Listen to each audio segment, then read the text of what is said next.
path. So we talked about these 6 attitudes, which are very helpful. Then it's also good to see that the mind, if you want to transform your mind, that the mind is transforming through, first you hear, you need to hear or read something, it's fine. You need to be, it's beneficial if you think, oh yeah, that's a good thing. You know, if your mind goes against it and says, no, I need my anger, I need my attachment, or ethical conduct, it's silly, why would I be ethical when everybody else is not ethical, these kind of things. If the mind goes against it, then of course it's very difficult to practice.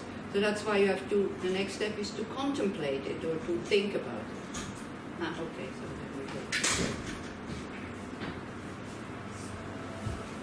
It's okay, no stress. Just relax. No big deal. So the first step is hearing something, and very often on your first course, the mind becomes quite happy because it's something that actually affirms what we were maybe deep down thinking anyway. That love, compassion, ethical conduct, and all this, that is a good thing. Then the next step is to contemplate about it. This is what we do when we do these reflections. Like it's the same thing that you heard, but you go over it again. So it's good if you learn to do this on your own. I know it's easier if somebody is leading you through it. It's again the lazy mind who kind of likes to do shamatha, but analytical meditation, many people find it very difficult, like this reflection, contemplation, find it very difficult to do alone. But it's a step that is needed for transforming the mind. And then when you have become very familiar with these points, actually, already before you have big realizations and this and that, you start to see that something gets anchored in the mind, that your reactions and the way you behave becomes, all of a sudden, becomes different. Or the mind almost automatically goes there, because all of these topics in this structured path that we can call Lamrim or Lamdre, or as we said, the jewel ornament of liberation and so forth, all of these are antidotes or medicines for a negative state of mind. Yeah? So it works quite well when you are familiar with it. But if you apply the wrong topic to a certain situation, then it's like, you know, in a chemist shop, in a pharmacy, you have many, many medicines, and some are blue and some are red and some are green, and you choose them because you like the color. Like you choose these topics because you like the topic. For example, love and compassion is very, very pleasant because you open up. Then meditation on death and impermanence, or even precious human rebirth, what we are discussing this weekend, sometimes not so pleasant because then the guilty I, me comes up, unhappy one, not, saying, not doing enough, I should do more, and all this. Then again, we're blocked. So it's not always that these antidotes are pleasant, and they don't have to be pleasant. This is another thing we have to let go, that your spiritual practice should be pleasant. Why? That's just what we think. Of course, it's nice if you're inspired and everything flows and you're very happy and there's no resistance. But usually when there is resistance, there's something there to look at, which can be quite beneficial if you can break through that. Whereas if just everything flows quite easily, there's not much change. You don't have to fight it. If it's like this and you feel okay, it's fine. But don't worry when you're not inspired anymore. When you start to think about, why did I start this? And these kind of things. What else thoughts come up after about 2 years or something? Do you remember, or are you in the phase? Or you probably wouldn't be here if you're in the middle of the phase because you're like, not again. Small excuses. Not today I'm tired. Not today, I'm tired. It's not the right. Like, it's so cold, it's so hot. Yeah. What else? Sometimes during meditation you don't really know what you're doing. Yeah, exactly. Confusion. So then it's very good you look at your confusion, because that's what it's all about, is clearing up the confusion. So for confusion, there's not something that goes against it. It's kind of you see it and you let it settle. You let the mind settle again. So the meditation, exactly. So when you feel like, I don't know what I'm doing, so it's a very good way to ask, why am I doing this? And then very often we see, first, either we don't know, or we do it for the reason of feeling good now in the meditation. Yeah? Because that's a big, this is why these MBSR courses are so popular, these mindfulness courses are so popular, because that's what, you can read it in when people advertise it, that this is the great remedy for anxiety, depression, blah, blah, blah, blah. So they think that when they sit down and start to look at their breath, that it will happen very quickly. Nobody says in this advertising that it will last so long and you have to stay at it. So here again, this is why I think a spiritual path that gives you a goal that is very, very far away, it really keeps you on the path, because one of the things that comes up when you're in that phase of it doesn't work. And then what do? We blame it on the practice, and then we jump. We go to Sufism, or we go to whatever, it's nothing else, something different. Because the mind likes to be entertained, but your spiritual practice is not to be entertained. As I said, if you are and you feel good, it's fine, but that's not the point. It doesn't mean that if you're very inspired and in these analytical meditations, like tears stream down your face and you're very emotional, that it works. Not necessarily, What it is, it's about becoming a sober, very clear mind, a mind that is reasonable, a mind that sees long-term consequences of what we are doing now. That is the purpose. And to become really open. But that doesn't seem so attractive. Yeah? Even though when we start to see how negative emotions make us suffer, it doesn't seem to be so attractive at the beginning to be without them. We're afraid that life will become very boring, or that we will be taken advantage of. This is always the first thing with the teenagers. When I play them a little video by Mipam Rinpoche, it's a rap video, and it's about, the video is about, he starts by going, what about me, what about me, what about me? He's looking for happiness, in his coffee in the morning, then in the shampoo in the shower, and then in this and this and this, and he still says, still I don't find happiness. And then something happens in the video and it changes, what about you? And then it becomes colorful, the music becomes a bit softer. It's very manipulative, the whole thing. But it's really well done. And it lasts like 5-6 minutes. And it's quite inspiring. And so then I let them discuss amongst themselves the advantage of putting others before you and the disadvantage. So they're clever enough, or they're open enough to find also advantages in putting others first. They're not just self-absorbed. But then the first disadvantage is always the fear of being taken advantage of. You see, we want to be giving, but limited, not too much. And also, unfortunately, we're quite unconsciously calculating. When we engage, when we invest our time, we really see it as an investment, but we see it as a too short investment. It's like bringing your, today it doesn't work anymore because the banks don't give you any more, what's it called? Benefit. When you put it used to be when you put your money in the bank that you would get a bit more back at the end, like after a few years. How do you call this? Interest. Exactly. You would get interest. Now in Switzerland you have to pay if you put your money there. Yeah, you have like minus interest, minus Zins. So if you just put it there, of course, then if you give it to them for longer and they can play with it, then it's a little bit different.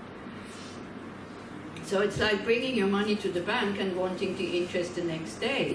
That's not going to happen. But if you know about the law of cause and effect, you know that whatever you do with a good motivation, that is a very good investment, no matter what the result is right now. Yeah? You see, whether if you want to help somebody, sometimes it works, but sometimes it doesn't. And then because they don't have the right karma to be helped, or if you want to leave the karma bit aside, they're just not in the right mind state to be helped. The conditions are not there to be helped, but we can still try. But then when there's no result, we get discouraged and we think that we are God. It's another thing that the Dalai Lama said at one point when people asked about low self-esteem, because you know, you invest a lot of time and a lot of good motivation, but then nothing works. Yeah, nothing changes in the other person, whatever. We get discouraged and we also get low self-esteem.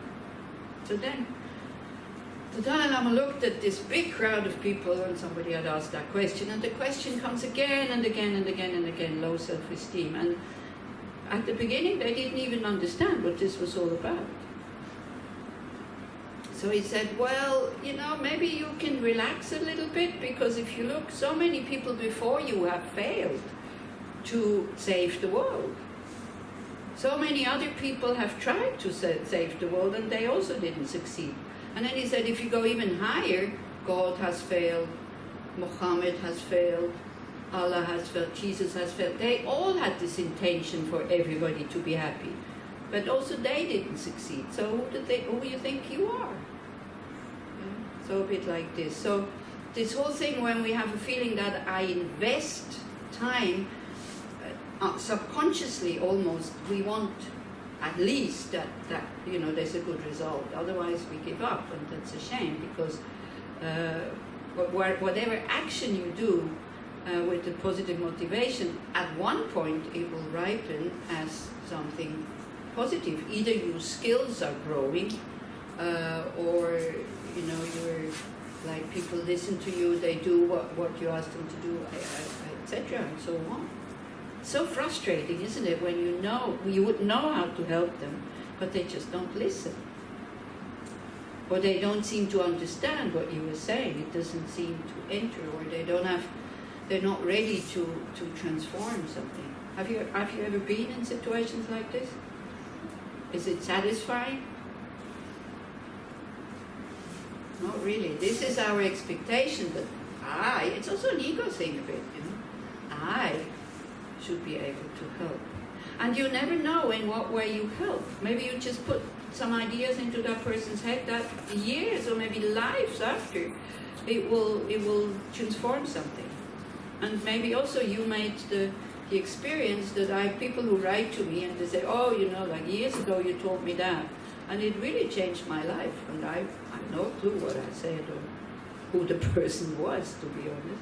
But it's nice to hear it also. And I see how I'm happy when I hear it. Yeah, so again, this is this, oh, it works. Oh, I can only be happy when it works. Oh, I can only be happy about what I'm doing when there is a result. So it's another thing that we let go, you know, about wanting quick results here on the path. Yeah? But slowly, you do see, maybe you discovered it in the discussion group, that when you do start with your spiritual practice, then something changes in your daily life. I don't know if you discussed that also, yeah?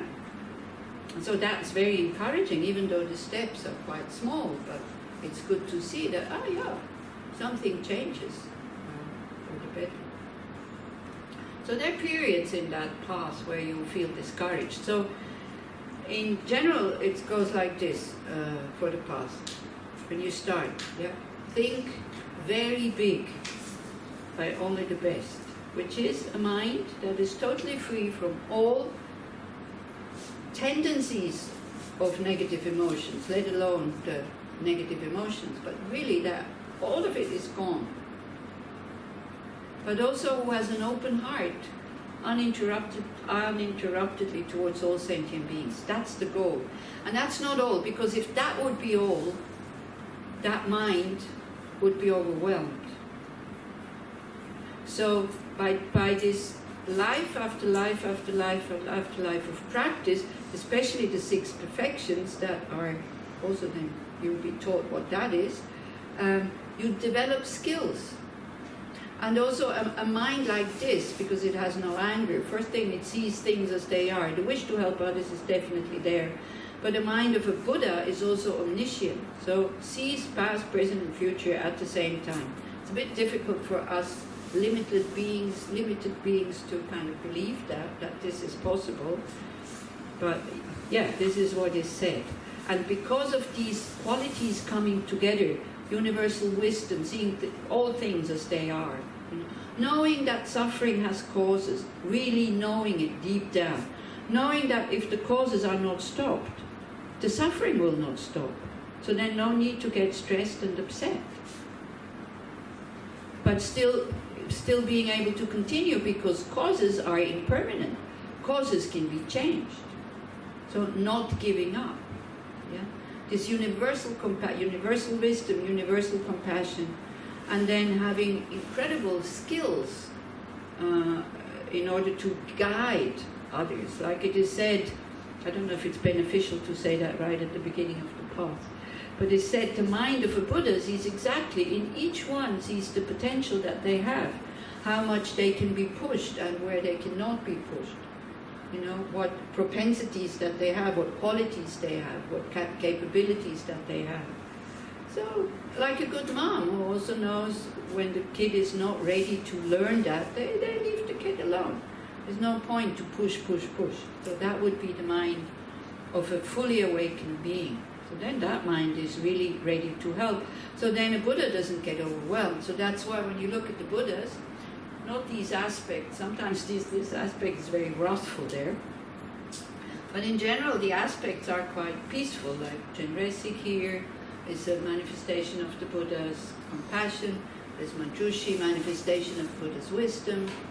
Behind there, I think Lama Tsongkhapa. This is a scholar which founded the Gelug school.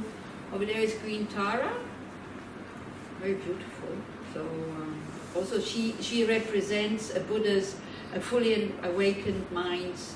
That's what Buddha means: fully awakened, fully awake. Activity, doing, activity. Female, Tara, green, is the element of wind. And when you go to the wisdoms, it's the all-accomplishing wisdom. This one is Vajrapani, and he represents the Buddha's power. Yeah. So it's a wrathful aspect, but it's not wrath with anger. It's wrath that knows now I need to get a bit more, like a mom. I need more force to make people do, or to make the children do what they want to do. Otherwise, if I'm very gentle, they will not listen to me. And I had an experience that I almost got frightened the other day with these kids. They were smaller kids, and one was kind of kicking the other who was sitting in front of him. And it came like, I saw it and it came really quick. I said, stop, otherwise you go out.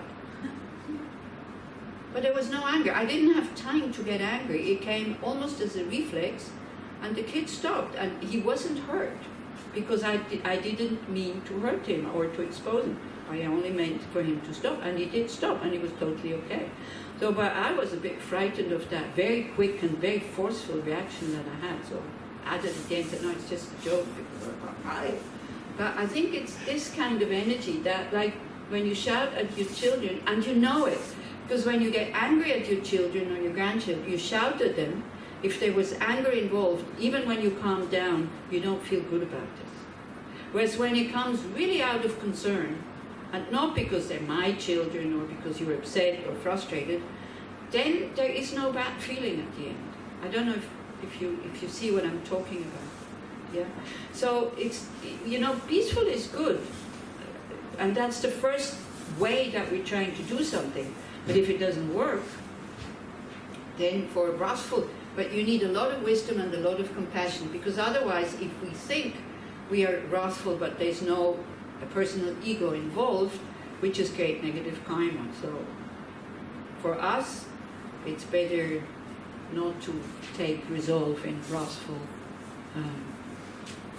ways. Some people tell me that here in Israel, if you don't shout, you'll never get anything.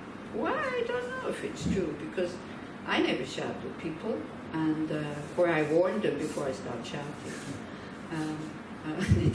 In India, I did one point. I was going to the photocopier. I needed 12 pages for visas for Lama who needed it. He needed to be faxed. No, you have to send the fax. And then so I brought it in at 8 o'clock in the morning. I said, I come back at 12. It has to be done. He said, yeah, madam, no problem, no problem. At 5 to 12, I come back and his machine was open and these 12 pages still there. So I said, look, just give me back the pages. I bring it to somebody else because it's really urgent. Oh, madam, no problem, no problem. I will fix it. I will fix it. In 5 minutes, it will go. He refused to give me these pages. So I said, look, I'm a Buddhist nun. I'm not supposed to get angry, but if you don't give me these pages, I will really get angry and let you give me the pages. Because I needed them. I really needed to send it before 12 o'clock. So sometimes you can warn people also. It gives you a bit of space also, so you can rethink. And then I laughed. I would laugh at this whole thing. But I felt kind of starting to boil that he refused to give me these pages. So it's the power of a Buddha also. And usually these powerful deities, when you practice them, because there's also practices that you visualize and you become the deity when you do tantric practices, is also part of this path. Then the enemy is never an outside enemy.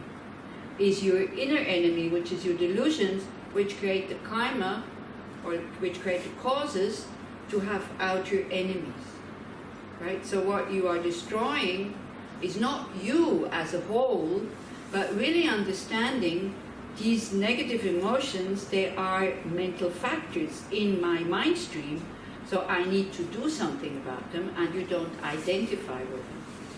Because if you say, I am angry and I want to destroy that anger, well, then you have to destroy yourself in order to get rid of the anger. So whereas when you know, this is just, it's not me, but I have it, it's in my mind stream, then you have better tools, actually, I think, to get at it. Okay. So in order to attain full awakening and to accomplish this path, this is from Gampopa. It's not found in the Lamrim, but I found it very helpful. So it's okay to use from other texts, I think, and to use it. So you need 6 factors in order to be able, so that you can become a fully awakened being. So that is the goal, as I said. When you start thinking, you're not settling for a little bit of happiness, because then you stop. Like, you're not practicing because you have cancer and you want to be able to deal with it in a better way, or because you lost your job, or because, I don't know, you're in divorce, or you want a girlfriend, or like this. This is why when you start to practice, to take refuge, you say, I am going for refuge until I'm fully enlightened.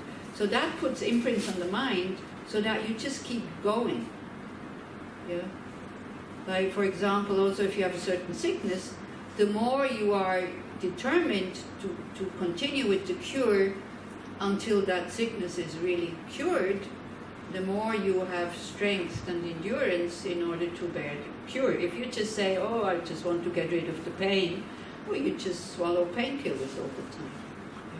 And if you want to get cured, you have to learn, you have to know what the causes are, and you have to stop them, because otherwise you're reproducing the whole thing again. So it's usually think very big. That's what one is trying to do. Yeah? With time, I think one gets used to the idea of full awakening, full enlightenment. At the beginning, it's quite overwhelming. I do admit. But then afterwards, one says, well, why not? Why not go for the best? We go for the best when we go to the supermarket, so why not go for the best for our own well-being, for example? So think very big, and then look very far ahead. We really need to know this is far ahead. One lifetime is not enough. So then, of course, what do you do if you don't believe in rebirth? So not believing in rebirth is kind of okay. It only becomes a problem when you are totally convinced that at the time of death, everything's finished.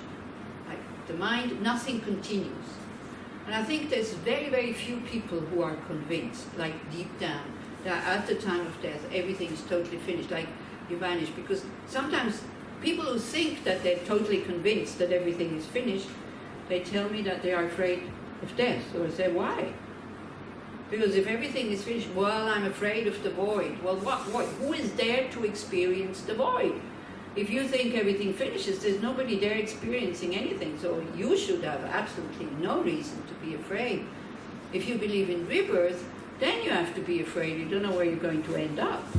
You know, whereas if it's all finished, then great. I had more or less okay life. I made some decisions whether my life will be meaningful or not, like meaningful also for others. Or I made the decision I want to be totally selfish and only run after pleasures and gather as many as I can if you have the financial means.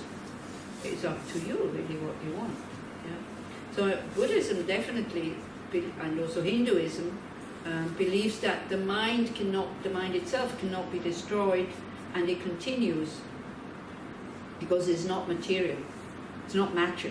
Okay, the mind is just energy, kind of energy that is able to perceive things and to do something. And in it has factors that have different jobs. You'll come to that probably next year, I guess. Mind and mental factors or something like that. It's great. It's really great this year.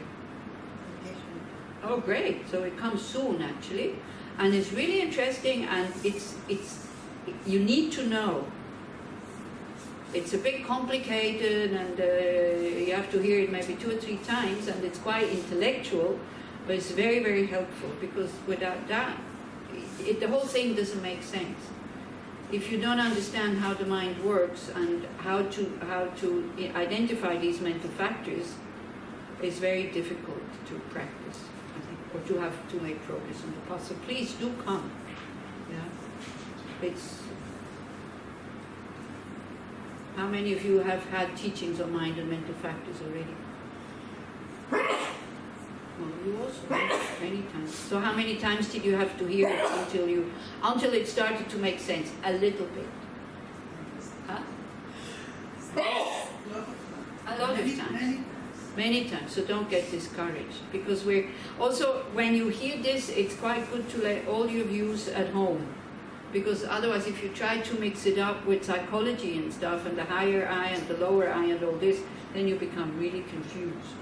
Yeah, so it's just an explanation what the mind is, what its function is, and that it has different parts, like the body, who have different jobs. And so that is very good to know. So basically that's the job, like look far ahead to cleanse this mind of all negative mental factors. And then when you look far ahead, you know it lasts a long time, then you just start where you are.